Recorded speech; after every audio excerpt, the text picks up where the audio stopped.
بسم اللہ الرحمن الرحیم ایاک نعبد و ایاک نستعین۔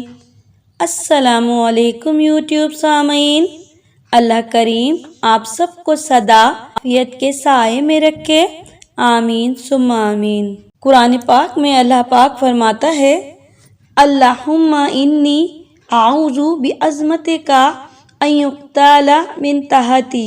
اے اللہ، میں آپ کی عظمت کی پناہ مانگتا ہوں اس بات سے کہ میں نیچے سے ہلاک کیا جاؤں، یعنی زلزلے سے۔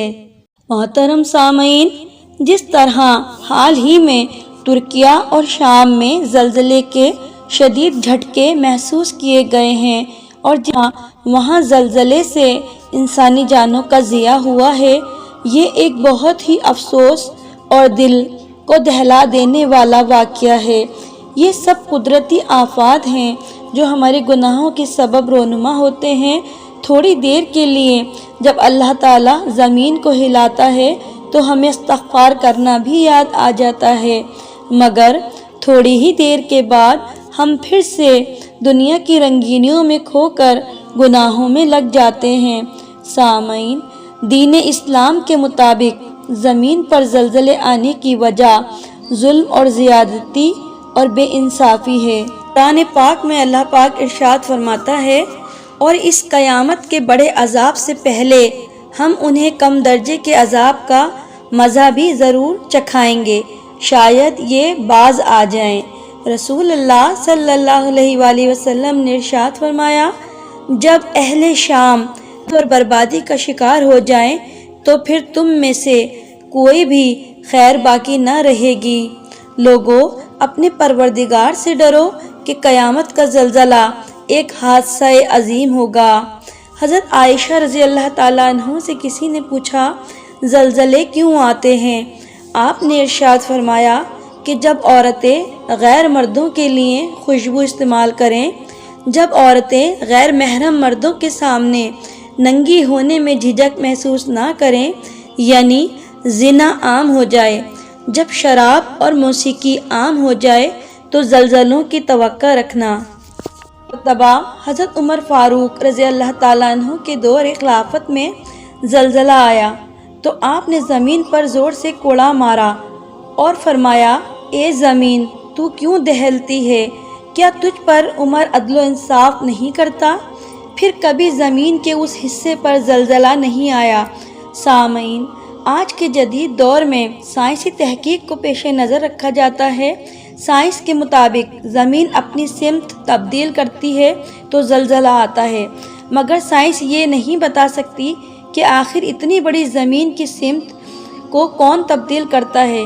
جب ایک چھوٹا سا کام کسی کے کیے بنا خود نہیں ہوتا تو یہ کیسے ممکن ہو سکتا ہے کہ زمین انسانی آبادی کے مطابق خود ہی پھیلتی جا رہی ہے؟ سورج ایک مقررہ وقت پر نکلتا اور غروب ہوتا ہے۔ دنیا کے سارے نظام میں ایک دن بھی ایسا نہیں آیا کہ سورج مشرق کے بجائے مغرب سے طلوع ہوا ہو۔ اس لیے اللہ پاک نے قرآن کریم میں کئی مرتبہ ارشاد فرمایا، یہ سب عقل والوں کے لیے نشانیاں ہیں۔ سبحان اللہ۔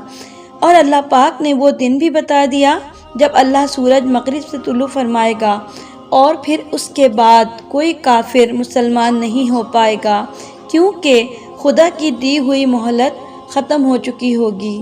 حضرت ابو ہریرہ رضی اللہ تعالیٰ عنہ روایت کرتے ہیں، رسول اللہ صلی اللہ علیہ وآلہ وسلم نے فرمایا، قیامت اس وقت تک برپا نہیں ہوگی جب تک علم اٹھا نہ لیا جائے گا۔ بکثرت زلزلے آئیں گے، ایک زمانہ دوسرے زمانے سے قریب تر ہوگا، فتنہ و فساد ظاہر ہوگا، حرج میں اضافہ ہوگا۔ حرج سے مراد قتل ہے، یہاں تک کہ مال کی فراوانی ہوگی، زمین اپنے خزانے اگل دے گی۔ سامعین، زلزلہ جہاں قیامت کی نشانی ہے، وہیں اس بات کی بھی علامت ہے کہ زلزلہ زدہ علاقے میں برائیاں عام ہوں گی۔ اس لیے زلزلہ کو اللہ تعالیٰ کی طرف سے عذاب سمجھ کر اس سے عبرت حاصل کرنا چاہیے، اور اس وقت خشوع اور خضوع کے ساتھ کثرت سے توبہ، استغفار، دعا اور صدقہ کرنا چاہیے، اور قرآن و سنت سے ثابت دعائیں پڑھنی چاہیے۔ معزز سامعین، ہمیں خدا کا شکر ادا کرنا چاہیے کہ اس ذات نے ہمیں مسلمان پیدا فرمایا۔ ابھی بھی وقت ہے ہمارے پاس اپنے گناہوں سے توبہ کرنے کا، یہ نہ ہو کہ بہت دیر ہو جائے۔